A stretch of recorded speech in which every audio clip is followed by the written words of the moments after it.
In the last chapter, we looked at bullet lists, numbered lists, and multi-level lists. And when we looked at multi-level lists, I noted that some of the multi-level list styles actually included heading styles. Now that we've learned about styles and lists, we can put the two together and take a look at styled multi-level lists.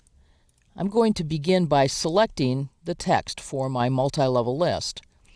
If I simply choose one of these styles, like 1.1 or 1A, what I'm left with is simply a list, and I can indent some of these items in order to make them lower level. For example, I can click here and turn this into an A. This is a regular multi-level list. However, if I choose any of the styles that have the word heading in them, I get not only a multi-level list, but I actually get a change in my heading styles in Word.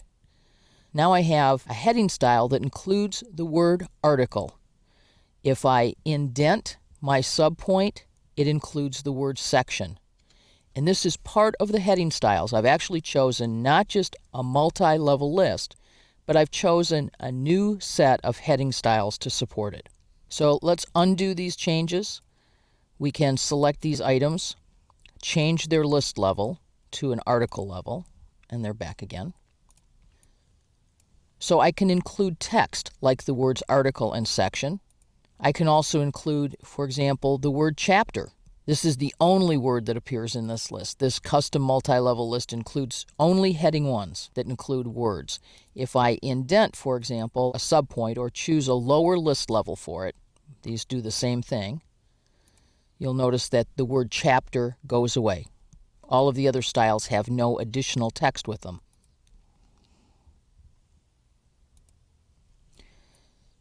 And if I select, for example, a very standard outline, this looks a lot like the outline 1A that we'd see in a book, for example, a reference book, I get a really nice set of heading styles that only include numbering. So here is my next level, A, but notice then heading 3 has an even lower level, and there's actually even a heading 4 and a heading 5 that are created and added as I use them.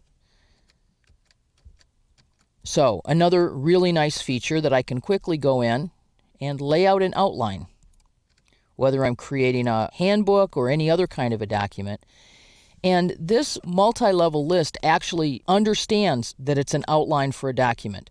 When I go to the end of the line and press enter, I'm back into normal text. So if I want to add text after my first point, I press enter and it returns to normal text. So I can just type whatever words I would like to have here. The same after the subpoints. This is a really great style to use when you're creating a structured document. Now I'd like to show you another use of multi-level lists, and rather than choose a list style that changes my headings, I actually want to choose my headings and change them manually. Let's return to our 2 Trees Employee Handbook. As you'll notice, we have numbered sections. But those numbers were typed in. Notice there's no number associated with my heading 1s or heading 2s. Someone actually typed 3.10, inclement weather, emergency closings, 3.11, and so on. The problem will become obvious as soon as we think about it.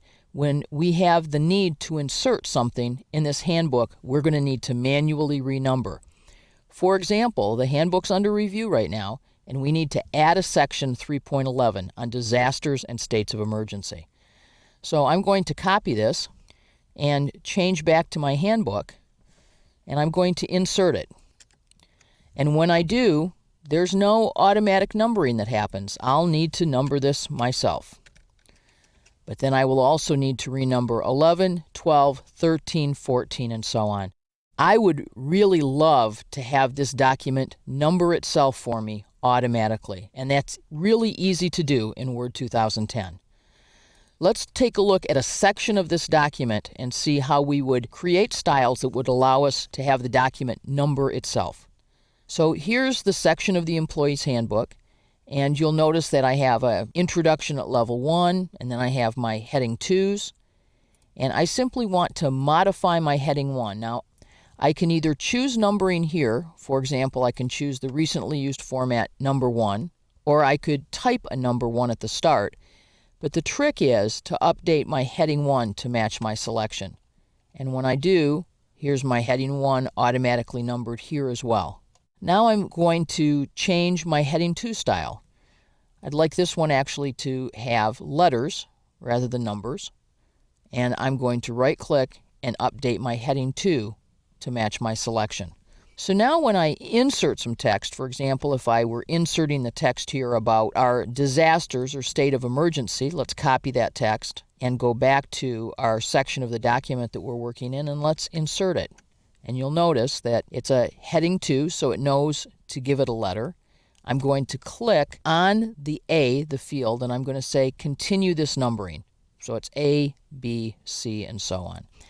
Now, I'll obviously want to go back and change my heading style so that this is over to the left a little bit. I don't want it to indent. I can turn on my ruler and make some other changes here and update my style one more time to take care of the formatting issues that the numbering created. And this again takes care of all of the heading 1s, and I can do the same thing with heading 2s. The point is that I can create any kind of a multi-level list that I need to create using any of the style sets that already exist.